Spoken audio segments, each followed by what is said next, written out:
Bonjour et bienvenue dans ce nouvel épisode spécial Reinvent du podcast AWS en français, un deuxième épisode où nous parlons de serverless avec de nouvelles options pour vous débarrasser de vos serveurs. Nous parlons aussi de SageMaker Canva, l'apprentissage machine no code. Nous évoquerons enfin la migration de Mainframe assez brièvement et puis nous parlerons un tout petit peu du matériel avec Outpost et Nitro SSD. Le podcast AWS en français, c'est parti, c'est maintenant.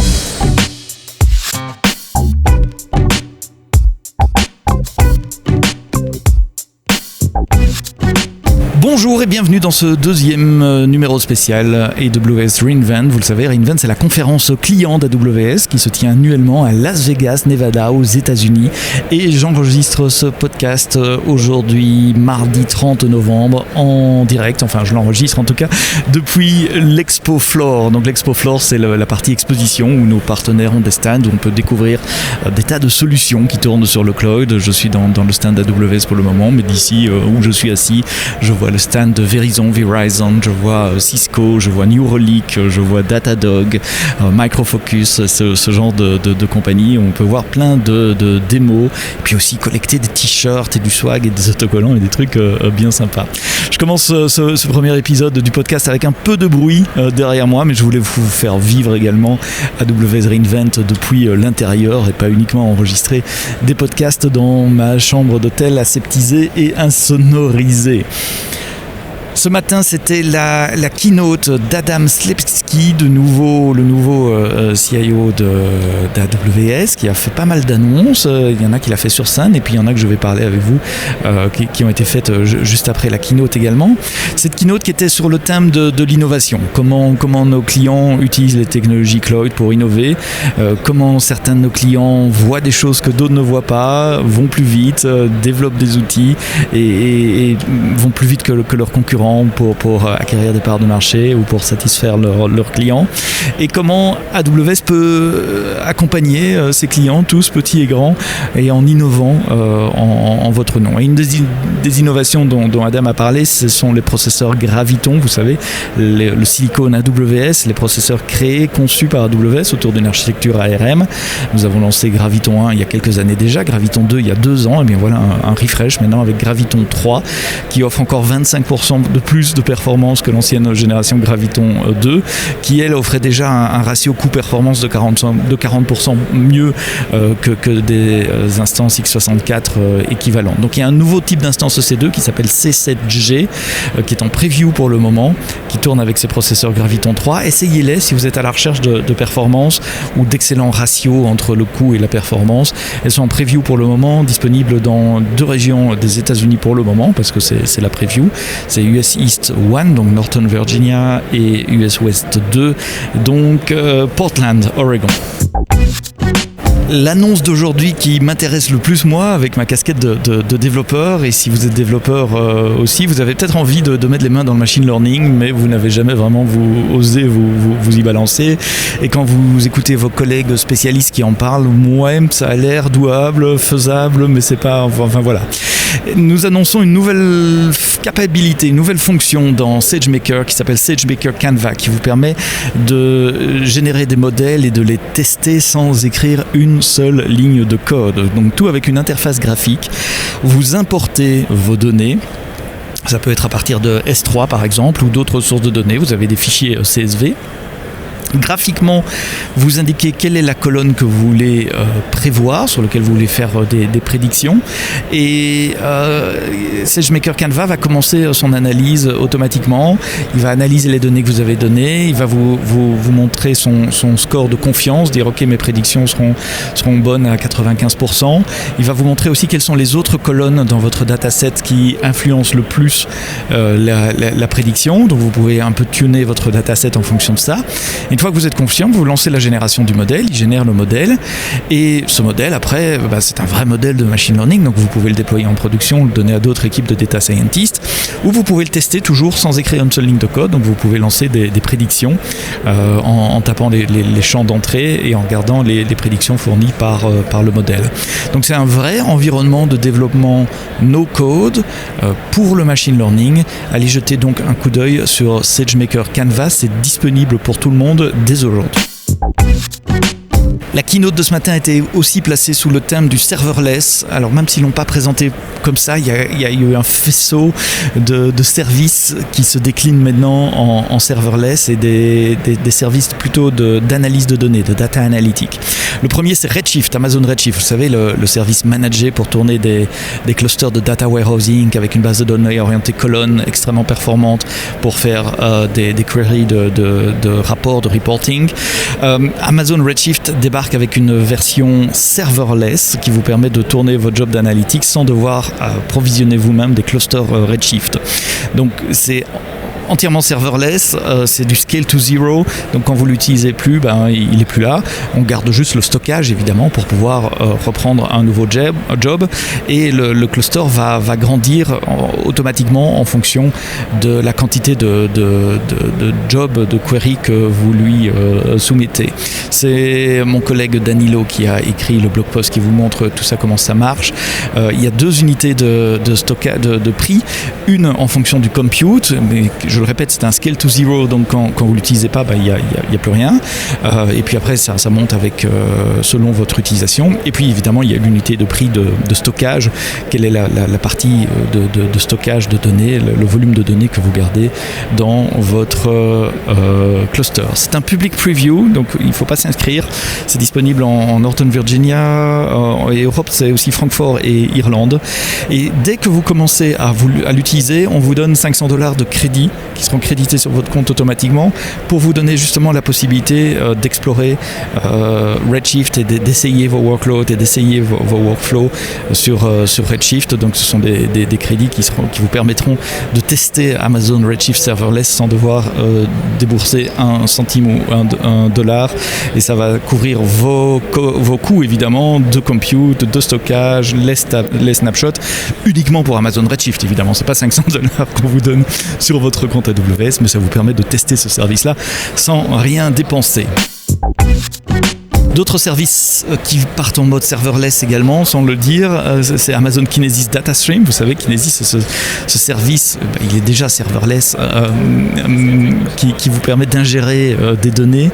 Une des difficultés à l'utilisation de Kinesis que nos clients nous rapportaient, c'était de devoir anticiper la taille du cluster Kinesis. Donc en fonction du volume de données qui rentre, autant bien en bande passante que nombre d'événements, vous allez devoir prévoir un cluster Kinesis plus ou moins grand, on appelle ça des shards, et vous devez créer plus ou moins de shards, et puis on a des tas de clients qui ont développé des scripts qui rajoutent des shards ou qui diminuent des shards en fonction de la charge de leur application. Et bien maintenant on le fait pour vous, ça s'appelle Kinesis Data Streams On Demand, où Kinesis va scaler pour vous en fonction de votre besoin. C'est une espèce d'auto-scaling pour Kinesis, si je devais résumer en un mot. Et puis d'autres services vont en serverless également. Tant qu'on parle de streaming, vous savez qu'il y a aussi la version Kafka en Managed Services. Ça s'appelle Amazon Managed Services for Kafka, Apache Kafka, qui en public preview également passe en mode serverless aussi, donc plus besoin de gérer des nœuds. C'est nous qui allons le gérer pour vous. Et enfin, le dernier service que j'ai remarqué qui passait également en preview et également en serverless, également dans le domaine du data analytics, c'est Elastic MapReduce, EMR.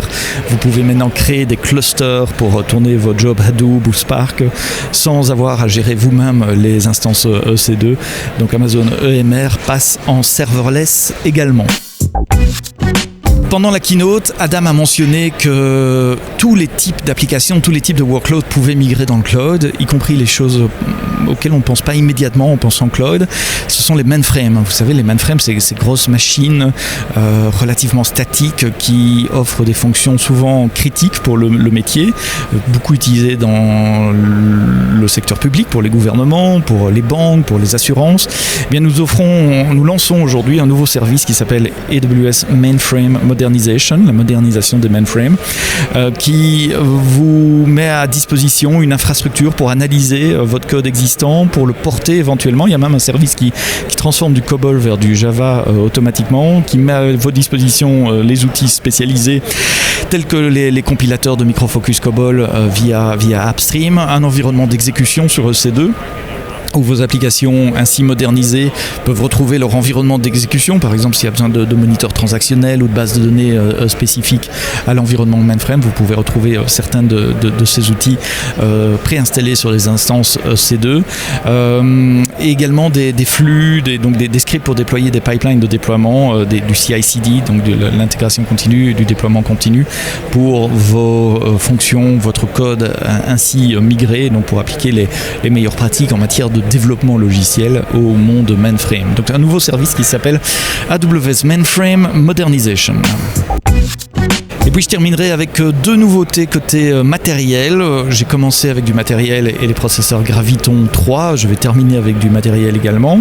Il y a deux nouveaux types de serveurs qui sont disponibles pour AWS Outpost.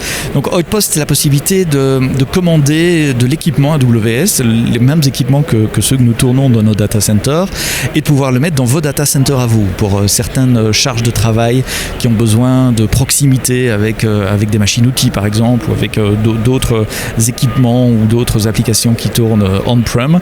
Outpost vous permet de faire ça, de tourner une sélection de services comme EC2, comme ECS, comme RDS, un subset de S3 également, mais sur des racks qui sont installés dans votre data center. Et l'année passée, on avait introduit des serveurs 1U, donc il n'était plus nécessaire de commander tout un rack ou un demi-rack, on pouvait commander juste une lame, un serveur à mettre chez vous. Bien voilà, on en lance plus. Il y a un autre serveur 1U maintenant qui devient disponible sur Outpost avec les processeurs Graviton 2, donc c'est la première fois que vous pouvez avoir du Graviton dans Outpost. Et puis il y a deux nouveaux serveurs 2U, donc 2 épaisseurs avec des processeurs Intel Ice Lake avec jusqu'à 64 vCPU pour l'un, 128 vCPU pour l'autre, 256 Go de mémoire et 7,6 TB de stockage. Donc des nouvelles options de compute pour Outpost. Et puis Jeff Bard, dans un blog post, lève un petit coin du voile aussi sur comment nous implémentons le stockage EBS, et il révèle que AWS fabrique ses propres disques durs SSD également. Nous appelons ça AWS Nitro SSD, basé sur les années d'expérience que nous avons à observer les applications, l'usage que les applications font au niveau disque. Nous avons créé nos propres SSD, notre propre firmware pour gérer les différentes mémoires qui composent un SSD, et ça nous permet d'optimiser au mieux le comportement de ces SSD en fonction des types d'applications qui tournent dans le cloud, et d'être beaucoup plus réactif puisqu'on ne dépend plus de vendeurs tiers pour pouvoir mettre à jour nous-mêmes nos firmware sur base des données que nous collectons. Donc si vous êtes curieux et vous voulez en savoir un tout petit peu plus sur pourquoi AWS crée ses propres disques durs après avoir créé nos propres processeurs Graviton, si vous voulez comprendre comment EBS vous permet de vous donner extrêmement de throughput, beaucoup de bandes passantes, beaucoup d'IO sur les instances. Je crois qu'on a commencé à utiliser cela sur les instances i4, mais il y a des nouvelles instances maintenant qui ont été annoncées cette semaine. Je ne vais pas rentrer dans les détails, mais les IM4GN et IS4GEN utilisent aussi ces disques durs AWS Nitro SSD. C'est un post assez court à lire. Il est signé Jeff Bard, et comme d'habitude vous avez toutes les notes dans l'application de podcast. Voilà pour ce petit récap de la keynote d'Adam ce matin à AWS re:Invent, la conférence aux clients d'AWS. Ce podcast enregistré depuis la partie exposition, vraiment au cœur de la machine re:Invent, ce qui explique le bruit de fond derrière moi, mais je voulais vous faire vivre l'ambiance de re:Invent également avec ces podcasts spéciaux. Merci de nous avoir écoutés jusqu'au bout. Il y aura encore un autre podcast demain et probablement encore un jeudi, donc ça sera 4 podcasts courts de récap de re:Invent. Demain c'est la keynote de Swami, donc ça va être une keynote très orientée apprentissage machine learning.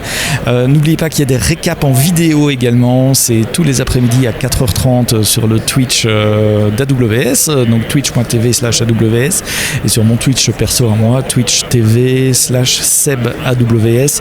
Et demain je serai accompagné par un AWS Hero français qui s'appelle Jérémy Rodon, qui travaille pour Devoteam, Revolve. Voilà pour les petites annonces. Merci d'avoir écouté ce podcast AWS en français jusqu'au bout. Rendez-vous demain pour un autre numéro spécial AWS Reinvent. Et d'ici là, quoi que vous codiez, codez-le bien.